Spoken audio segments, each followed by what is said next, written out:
Almost 9 years car. నాకు చిన్న చిన్న నేను పాత వస్తువులు అన్నీ ఎత్తి పెట్టుకుని ఉంటానండి. నేను అవే వాడుకుంటూ ఉంటాను. అండ్ నాకు ఆ సోకులు లేవు. అది తీసుకొచ్చి ఆ కార్ని టో చేసుకొని తీసుకొచ్చేసి వెళ్ళిపోయి ఆ రోడ్డు మీద వదిలేరు. మా వైఫ్ కారు మినీ కూపర్, దాన్ని టో చేసుకొని తీసుకొచ్చి ఆ గ్రౌండ్లో వదిలేరు. ఆ గ్రౌండ్లో వదిలి అక్కడ కర్చీఫ్లు కట్టుకొని రౌడీ షీటర్లు అందరూ దిగి దగ్గరుండి దాన్ని టో చేసుకొని మళ్ళీ తీసుకెళ్ళి అక్కడ వదిలేరు.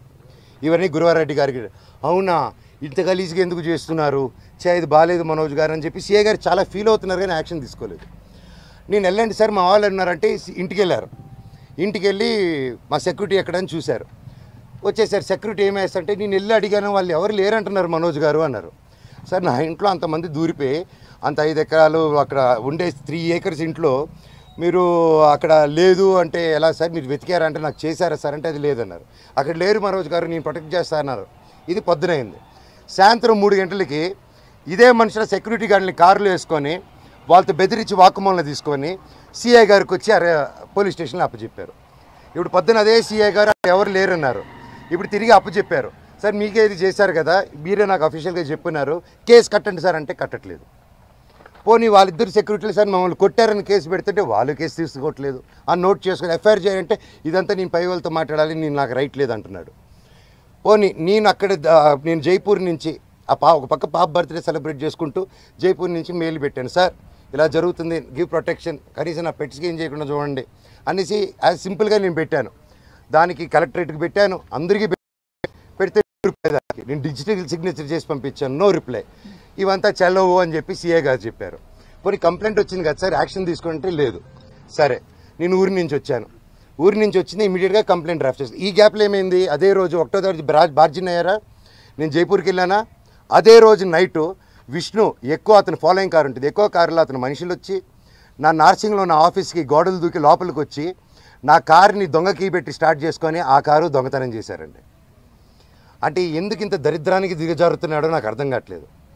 ఎందుకింత నేను కేవలం నా భైరవం, నా కన్నప్ప మీదకి నా భైరవం వదులుతాను, ఇది కాదు మనం పోట్లాడాలంటే ఎండి ధరల మీద పోరాడదాం, పని మీద పోరాడదాం, హెల్తీగా పోరాడదామని నా భైరవం వదులుదాం అనుకున్నాం సినిమా. ఇంకంతే భైరవం వదులుతున్నా అనేసరికి టెన్షన్ అయిపోయి కన్నప్ప పోస్ట్పోన్ చేసుకున్నాడు. ఆ కోపం ఎలా చేసుకోవాలో తెలియక నా మీద ఇదంతా రుద్దుతున్నారు. ఇమీడియట్గా డైవర్షన్. ఇప్పుడు మా అమ్మగారికి మా నాన్నగారికి వాళ్ళకి అవసరం అండి ఈ వయసులో. విష్ణు నాకంటే 4 సంవత్సరాలు పెద్దవాడు, అతనికి 4 పిల్లలు ఉన్నారు, వచ్చి మాట్లాడడం తెలియదా, కూర్చొని మాట్లాడమని అడుగుతున్నాను నేను. పెద్దోళ్ళని కూర్చొని పెట్టి మాట్లాడుతున్నా, మాట్లాడలేరా? ఇవన్నీ కాకుండా ఇలా పోలీస్ ఆఫీసర్తో హైకోర్టు నుంచి నాకు ఆర్డర్ వచ్చిందండి. ఇది బాగా వినండి సార్. హైకోర్టు నుంచి క్లియర్ ఆర్డరు, నేను కానీ ఇక్కడ కానీ డిస్ప్యూట్ జరిగేంత వరకు మేము ఇక్కడ ఉండొచ్చు, ఇద్దరు నేను ఎవరు ఉండకూడదని చెప్పాల. కలెక్టరేట్ దగ్గరికి వెళ్ళారు. నేను నేను వచ్చి ఉండొచ్చు, నేను ఏం చేయట్లేదు, ఇదిగోండి అనేసి నా ఫైలు అప్పచెప్పాను నేను వాళ్ళకి. నేను వీళ్ళకి సినిమాలు పనిచేసినప్పుడు, నేను క్యాంపస్కి పనిచేసినప్పుడు ₹1 ట్రాన్సాక్షన్ వాళ్ళ దగ్గర నాకు వచ్చిందని చెప్పానండి. ఈ రోజు వరకు ఈ మనోజు ₹1 తీసుకోలేదు నా కుటుంబం నుంచి, ₹1 తీసుకోలేదు ఏ సినిమాకి.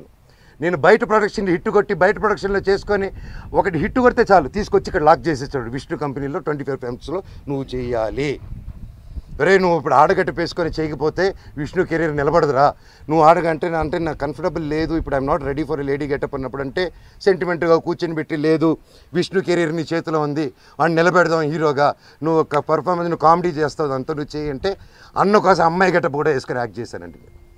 ప్రతిదీ చేశాను. వాళ్ళకి స్టంట్స్ డైరెక్ట్ చేశాను, సాంగ్స్ కంపోజ్ చేసి పెట్టాను, ప్రతి గొడ్డు చాకరీ చేసి పెట్టాను వాళ్ళకి. గ్రాఫిక్స్ నేను గ్రాఫిక్స్ చదువుకుంటే అతను గ్రాఫిక్స్ కంపెనీ పెట్టుకున్నాడు. మా నాన్న థియేటర్ పెట్టుకుంటే ఇతను సమోసాలు అమ్ముకుంటాడు. సో అది ఇతనికి ఉన్న ఇది. It's okay. సో ఇప్పుడు coming to the point, high court order ఇచ్చిందండి, మేము ఉండొచ్చు వాళ్ళు ఉండొచ్చు, వీక్లీ వన్స్ పోలీసు రావాలని. వీళ్ళు ఏం చేశారు, లోవర్ కోర్టుకి వెళ్ళి అండ్ మాకు కేవేట్ వేస్తున్నాం అక్కడ, మీకు అందరికీ తెలిసేది. లోవర్ కోర్టుకి వెళ్ళి రంగారెడ్డి కోర్టుకి వెళ్ళి దొంగ డాక్యుమెంట్ ఇచ్చి కేవేట్ ఉందని అబద్ధాలు, కేవేట్ లేదని అబద్ధాలు చెప్పి జడ్జి గారికి దొంగ ఆర్డర్ తీసుకొచ్చారు. కోర్టుని చీట్ చేశారు. కోర్టుని